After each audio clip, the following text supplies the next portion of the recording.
last night to lead the Warriors to a win at OKC. Russell Westbrook had a monster game with 44 points, but he got almost no help from Carmelo and Paul George. Shannon, what did you learn last night? It reinforced my doubts that I have with the OKC Thunder about them being serious challengers to the Warriors or the Houston Rockets. And this is why. Paul George says, I'm having mechanical issues. What are you? You a piece of heavy machinery or something? Dude, you 10 years deep in the league. You shouldn't be having no mechanical issues. Wait, what did you call him? A piece of heavy machinery? No, Paul George. It's George Paul. No, it's Paul George. Call him by his name, George Paul. Stop. Last night he was George Paul. You know it, and I know it. Now you're making my case. You remember the case that you had, like CP3 comes up small in the playoffs, James Harden? Tell me how big Carmelo Anthony and Paul George have come up in the playoffs, and I'll sit back over here and wait. Joe, I'm asking him. I'm asking you. You can answer that. Well, I never said they have come up big in the playoffs. But you want to. But you have more faith in them. Did you see George Paul shrink against LeBron last year? They had them in the first They round. had nothing. They had Ron them. How about game one? Go look at game one. Yeah. And how about game two? Yeah. George And game Paul. 3, remember they had a 26-point lead? And LeBron James and 4 guys said, hey, I need you. Put that beer down. Come on in here. Got the lady selling beer and came back and spot. But that's neither here nor there.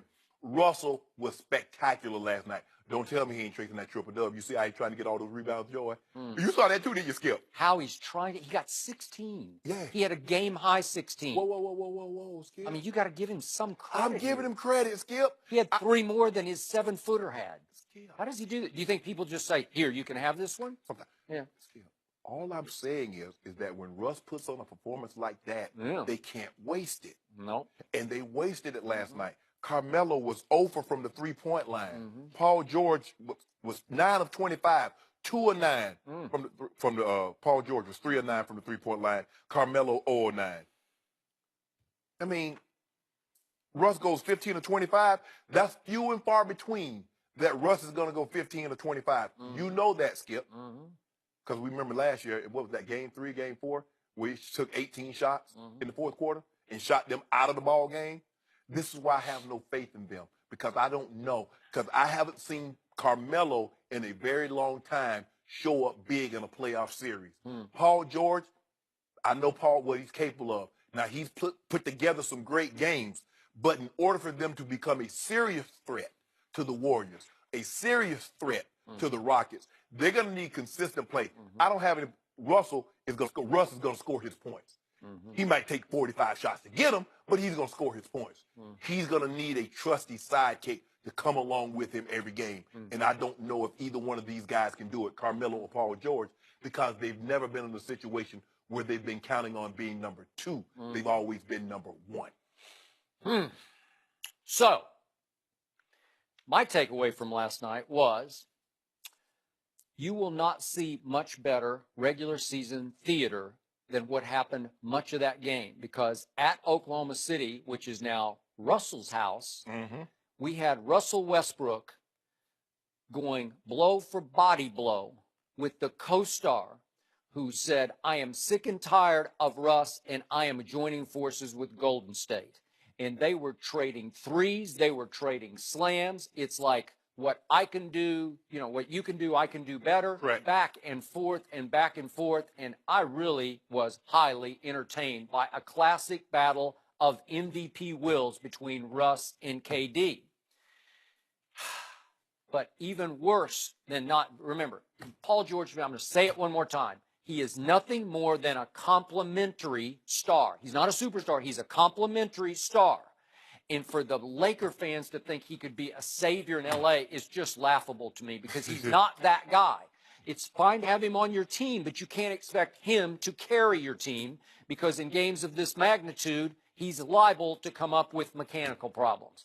And I don't know what's happened to Melo. He still doesn't look in very good shape to me. But for him, in a game of this magnitude, to go 0 for 9 from 3, and that now Billy Donovan, the coach of the Thunder, has a big crisis, because do you play Melo in the fourth quarter or not? You remember what happened 2 games back? He sat him for much of the fourth quarter in favor of Jeremy Grant, and then when he finally started to put Melo in with, 2.5 minutes to go in the game, Melo said, you know what? I don't think I'm going to go in because Jeremy's playing too well. So you got a crisis with your former fading superstar, Carmelo, but in the two previous games, or in two of the previous games against Golden State, remember, Oklahoma City beat them by 20 and by 21, home and away.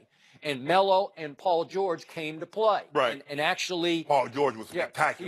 He was. And they gave Russ the help he needed. But this is what just drove me nuts last night. Remember, Golden State is playing without Steph, without Iguodala, without Livingston. There's no Caspi. There's no Patrick McCaw. There's no Kevon Looney. You would think they don't have a bench. Exactly. Guess what? Golden State's bench last night outscored Russell's bench 38-14. That just can't happen. And Quinn Cook made two huge free throws, and Golden State closed down the stretch, making all 6 of its free throws. Kevin Durant stepped up and made his 2.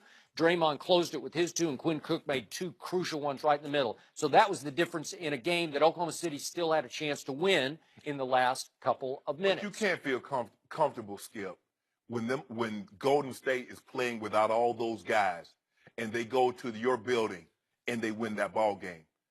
Just Steph alone should be like, oh, we winning this game. Russell Westbrook put on, to your point, one of the all-time great regular season performances you will ever see. Yes, because when you go for 44 and 16 rebounds in the fourth quarter, you're just willing your team back into the game by just attacking the basket in ways nobody can attack the basket with the quickness and lift that he has. LeBron's the greatest freight train I've ever seen go into the basket, but Russell is just so lightning quick. They just can't keep him from the rim, and he can just he can jump out of the gym. He's elevating so high above the rim. He's laying it high off the glass. He is virtually unstoppable late in games unless he starts taking threes. Yeah. But if he just attacks the basket, you can't keep him from the basket or the free throw line. And by the way, he stepped up and made 11 out of 12 free throws, and he's not had a good free throw year this year. But the point is, in the end, the guy who stood tallest in what's now Russell's house was Kevin Durant. He goes 34 and 10. And he is once again showing you he is the best player on Stop this it, Skip, man. See why you got to ruin the conversation every time by saying this foolishness? You know Kevin Durant is not better. You've had every guy come out here, NBA player, come out here and tell you, oh, it's LeBron by a mile. It's not even close. Coaches have said that. Even on the air and off the air, it's not close. And you still refuse to acknowledge this man's greatness. Why? Who was the MVP of the finals? That's all I need to know. So last year's finals, help me out. Who was MVP of the Super Bowl? So by that logic, Nick Foles is better than Tom Brady. No. Why? This is 5-on-5, and it winds up being 1-on-1. It was 11-on-11. Oh, stop. Skip, you and I both know Kevin Durant is not better than LeBron. He's not asked to do. Who took over last year's NBA finals and took over in LeBron's house? Who took the game over? Okay, Kevin Durant. He showed you. He made a resounding statement, I'm better than you. He made a shot. The torch has been passed. Well, Nick Foles made the throw. What about that throw to Zach Ertz? That was a throw. I agree with you. I've been telling you, Nick Foles is better than Carson Wentz. So he's thank better than Tom Brady. You keep closing my argument for me. And if you want to do that, let's go. Let's go into that one. Nick Foles is really good, and you got a problem next year because Carson Wentz is going to be the backup. LeBron James averaged a triple-double over 5 games. It's never been done before, and he lost. How you get because the guy won the Finals MVP after the guy he was guarding averaged a triple-double, and look what he's following it up with. He made all the crucial shots. Who made them? Do you remember the shots he was making? The baseline jump shot he made in that? That crucial turnaround. Here's a little unknown fact. Steph Curry averaged 28, 9, and 8. He's a 2-time MVP. Yep. His team played better. They made more plays. But to say LeBron, the man averaged a triple-double, and you say somebody snatched his crown because they won the championship? Come on, Skip. Kevin Durant stood tallest again last night. And again, if they don't have Steph for the whole playoffs, I still like this team to win. You won't bet nothing. Yeah, I will. No, I got to see the matchups. I don't care what the matchup is. Okay, we will bet. They're not coming out the West without Steph. No. Yes, they are. Yep, we'll bet on it. Let me see how it falls. Because right now, the West is in total flux. I'm not even sure, seriously, I'm not sure the Thunder are going to make the playoffs in the West. I'm not sure my Spurs are going to make the playoffs in the West because they blew a game they should have. Hold on. Cakewalk. Hold on. Whoa. How does a Popovich, what Tony Parker doing? See, if he'd spent less time worried about Kawhi, Tony Parker could have been doing what he was supposed to do. They were up 5 with You up? Minute left. You can't do it. You were up 19 at one point. It reminded me vaguely of Game 6, and I stayed up to watch this whole thing. It just nearly, I couldn't even go to sleep. I was just out of my mind because they blew a game. They could have clinched last night. No, because what happened was, like, what is Shilling going to say about the King? Because he was spectacular. Yeah. 27, 10, and 6 on 14 shots. Yeah. And you wonder why LeBron has to play so much. Do you remember, Skip Bayless? With a minute and 13 seconds, they had a 12-point lead. They sent LeBron James to the bench. What did it have to do with 20 seconds on the clock, Skip? Because there are some people that don't have the NBA league pass. It was over. You know it, and I know No, it. It was over. Jetty closed the deal. Jetty.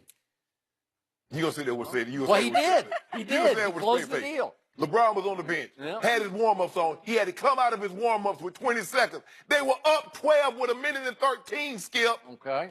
Well, speaking of all that, I know. Why did LeBron go after the media yesterday? Yeah. Discuss that next. I can't wait for this.